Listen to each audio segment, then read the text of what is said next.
इस तरह के मार्केट में किस तरह का एसेट एलोकेशन फॉलो करना चाहिए? क्योंकि एक तरफ इक्विटी मरी पड़ी है, गोल्ड एकदम चमक रहा है, डेट में भी मौके बढ़िया है, तो आपके हिसाब से क्या क्या क्या अप्रोच होनी चाहिए? मेरे हिसाब से इक्विटी में इस वक्त न्यूट्रल वेट होना चाहिए और लंबी अवधि का पैसा लगना चाहिए। लार्ज कैप में थोड़ा ज़्यादा लगना चाहिए, स्मॉल एंड मिड कैप में थोड़ा कम।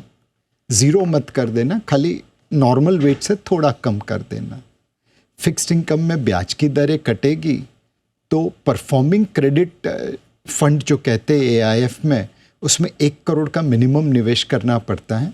बट परफॉर्मिंग क्रेडिट AIF, उसमें आप निवेश करने की सोच सकते हैं। वह फंड इस वक्त risk return point of view से काफ़ी अच्छा लगता है। अगर म्यूचुअल फंड में निवेश करना है तो लंबी अवधि के, लंबे ड्यूरेशन के गिल्ट फंड, बॉन्ड फंड लेने चाहिए। गोल्ड और सिल्वर में, शॉर्ट टर्म में सिल्वर में तेज़ी लगती है। गोल्ड की तरह वो ज़्यादा मूव नहीं हुआ है और इस वक्त डिमांड सप्लाई सिल्वर की फेवर में है। लॉन्ग टर्म के लिए अभी भी गोल्ड अच्छा लगता है।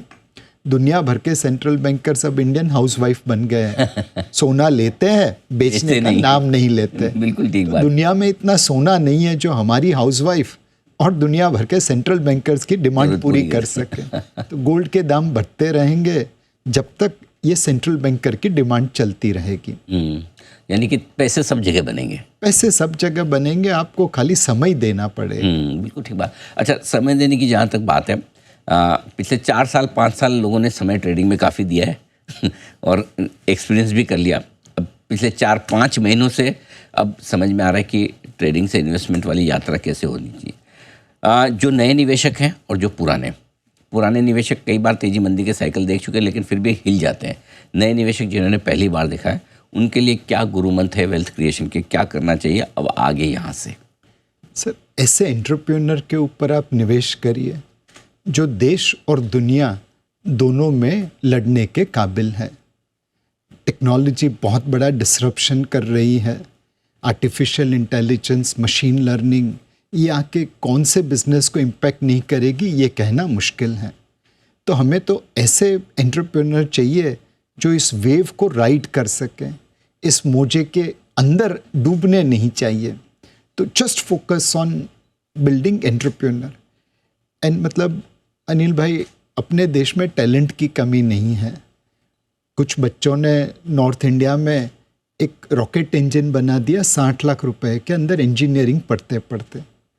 उसका जो प्रोटोटाइप हुआ उसमें 4500 न्यूटन की थर्स्ट बता दी। सक्सेसफुल रॉकेट इंजन जो कमर्शियल हो वो 25,000 न्यूटन का थर्स्ट रखता है।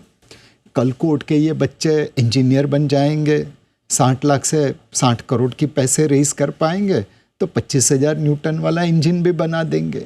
तो इस प्रकार के एंटरप्रेन्योर्स को आपको सपोर्ट करना है। आपके आसपास भी है, लिस्टेड कंपनीज में भी है, अनलिस्टेड सेगमेंट में भी है। भारत में उद्योगपति को, बिजनेसमैन को अगर आप सपोर्ट करेंगे, उनके साथ पार्टनरशिप करेंगे तो पैसा बनेगा।